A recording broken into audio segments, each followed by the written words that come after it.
முருகா, வெற்றிவேல் முருகா. வேலுண்டு வினையில்லை, மயிலுண்டு பயமில்லை. என் அன்பு தங்கமே, உனக்காக உன் துணையின் இல்லத்தில் இருக்கும் நபர்கள் குறி கேட்க சென்று கொண்டே இருக்கின்றார்கள் தங்கமே. ஏன் என்று உனக்கு தெரிய வேண்டுமா? இதை முழுமையாக கேள், உனக்கே புரியும். நீயும் உன்னுடைய துணையும் இப்பொழுது பிரிந்து இருக்கின்றீர்கள். இருந்தாலும் நீங்கள் இருவரும் எப்போதுதான் சேர்வீர்கள்? உங்களுடைய கவலைகள், மன கஷ்டங்கள் எப்பொழுதுதான் குறையும்?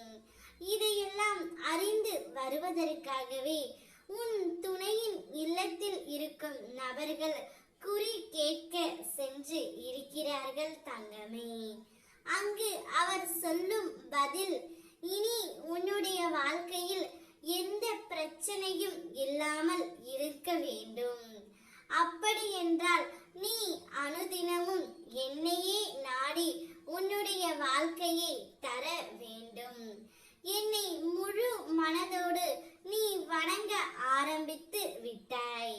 இனி உனக்கு கவலை ஏதும் இல்லை. குறி கேட்கும் இடத்தில் சொன்னது என்னவென்றால், நீயும் உன்னுடைய துணையும் கூடிய விரைவில் ஒன்று சேர்வீர்கள். அதற்கான சந்தர்ப்பம் கூடிய விரைவில் வரும். உங்களுடைய வீட்டில் சுப நிகழ்ச்சியும் மங்களகரமான செய்தியும் வரும் என்ற ஒரு நல்ல செய்தியை தான் சொல்லி அனுப்பினார்கள் தங்கமே. இதை கேட்டு உனக்கு சந்தோஷம்தான். நீயும் உன்னுடைய துணையும் எப்போது சேர்வீர்கள் என்று உன் துணையின் வீட்டில் இருக்கும் நபர்கள் அனைவரும் காத்து கொண்டு இருக்கின்றார்கள். கவலைப்படாதே தங்கமே. என்னுடைய ஆசீர்வாதத்தால் நீயும் உன்னுடைய துணையும் கூடிய விரைவில் ஒன்று சேர்ந்து விடுவீர்கள்.